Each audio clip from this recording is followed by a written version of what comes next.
Welcome back to Reactioncast. It's your host Jesus, aka Tyrant Dominus, here to give you another series review.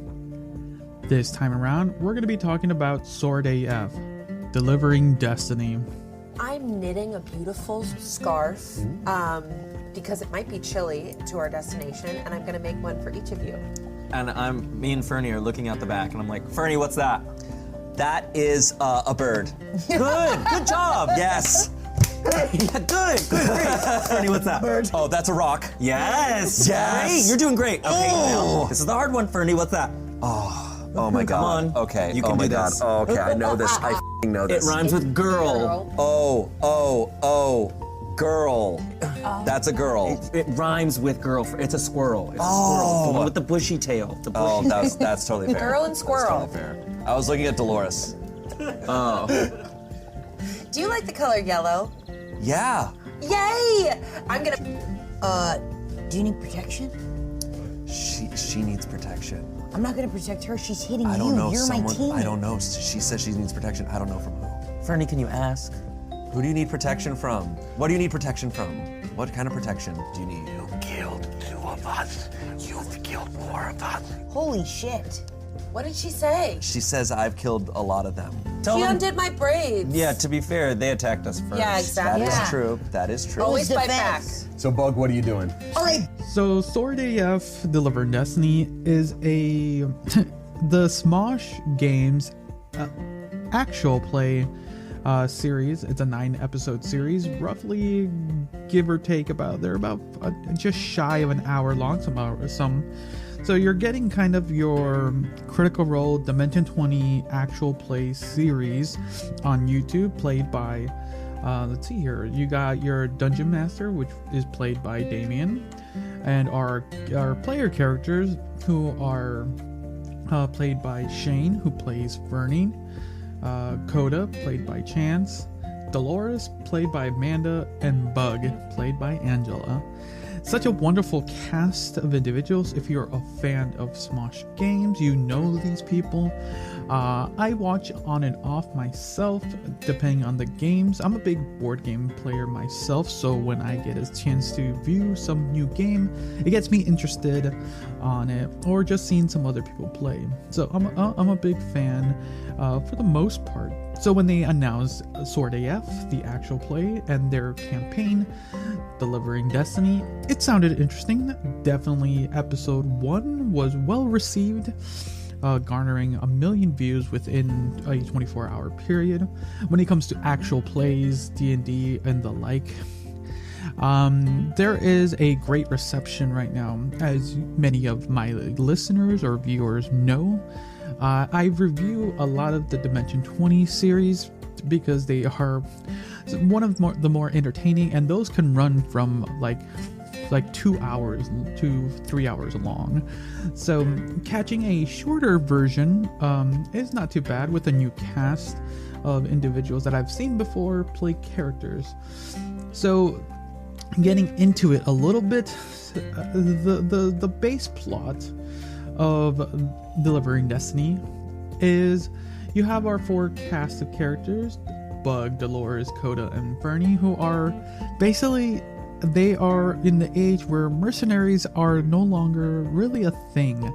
They are now they are here and far between, and now they're just kind of delivery people.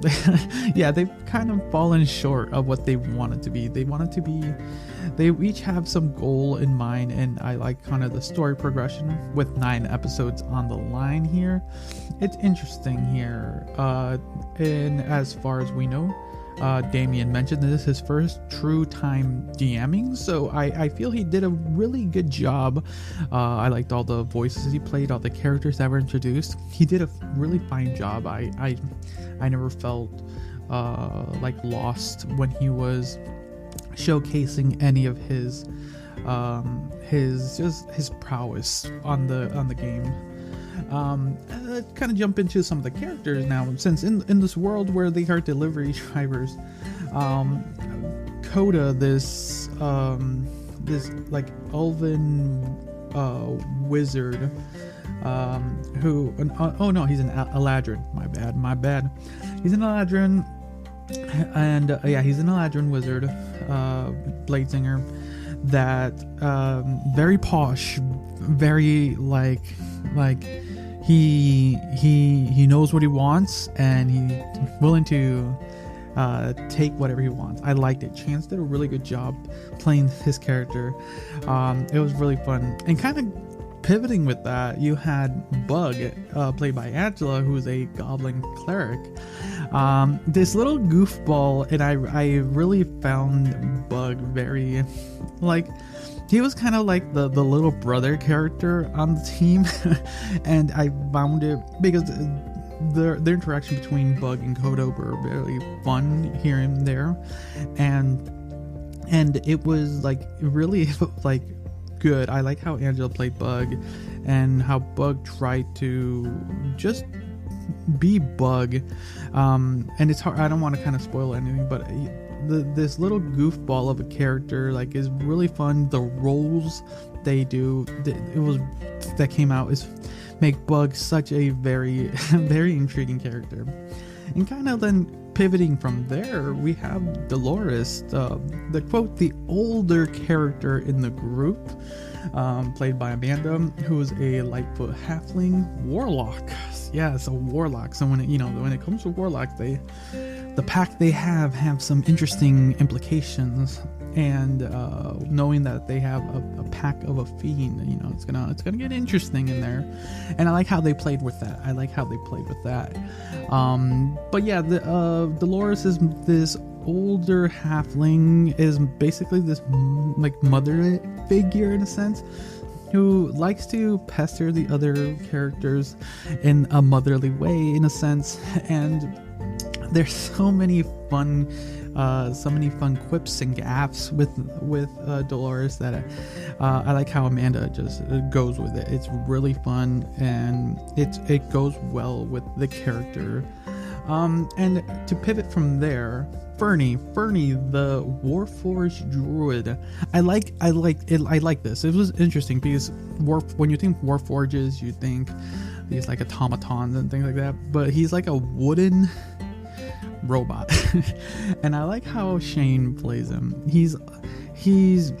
I think he best explained it during the question and answer portion of the finale at the end. And the character seems like he's a very dumb character, and the way he comes about towards it, and I feel you can see it as development happens. He's a very ignorant.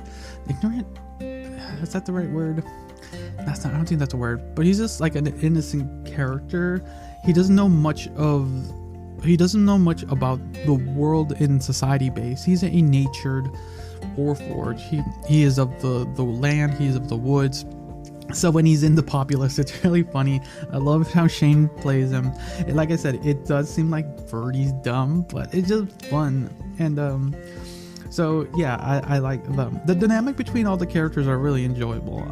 I like that, and all the little mini adventures they go on. They're such. They are a band of goofballs, and I love it. I like that it wasn't a serious campaign to an extent. There are some serious implications that come about because of some of their actions, and I like how they do it. It's fun. And the arcs they do, they do 2 decent good arcs in 9 episodes, and how the finale works out, I liked. They did announce that there is going to be a season 2, so I'm glad for that, because the way it ended, I'm like, I just need another season, and I hope it's a little bit more longer. The other thing I'll say is there don't kind of, when it comes to like online actual plays, this one doesn't have a battle map. It is on YouTube, so you can visually see it. They do roll their dice and everything. It is cut and stuff like it. It's not like one flow. It is an edited thing. They have made notes that there have been some edits, not in the sense, it's just to kind of cut the fluff. You could tell, and that's fine and all, because you don't want to. Sometimes when you're putting out content online, you're trying to avoid fluffing things up, and I can see that. just kind of do some of the remove the rules talks and kind of just some just like banter, some unnecessary banter, things like that. I can see that. But there was one moment apparently that I believe it's on a short, and I gotta go find it, that like was interesting and not pivotal, but it was like an interesting note that they removed, but it's on a short, and it's kind of sad that that's kind of what they had to do, because I personally wouldn't have mind them to be, maybe because I wouldn't have mind them to be longer, and maybe that's because I'm used to longer form actual play content, and I generally did enjoy the interactions everyone had, because mostly they work together, they've done things together for so long, so you already have that level of like interaction between the people. So when the characters were there, it's like just another layer. The campaign themselves, I said earlier, the plot's really fun, goofy, crazily enjoyable. The characters are great, the interaction great. It's one of the most things I would say. Like, it's online, it's free. I would definitely say like, it's a must watch. It is a must watch if you are an actual play watcher, listener. I think I've listened to this think at least 3 times over while I work, because you can, the actual plays are great to listen to. That's what's fun. But it's fun. It's a fun thing, and I'm glad that they decided to greenlight this project. I know they mentioned it a couple times.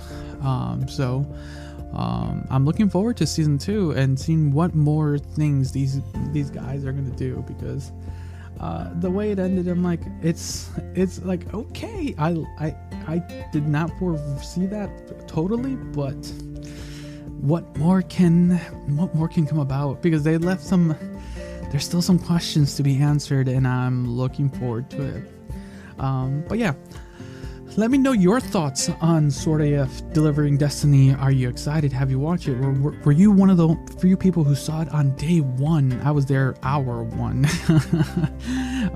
But yeah, let me know down below in the comments if you're watching this on YouTube or Spotify. If you're listening to this on any other podcast platform, let me know on Twitter, X, whatever you want to call that, Instagram, TikTok. Yes. So until next time, see ya.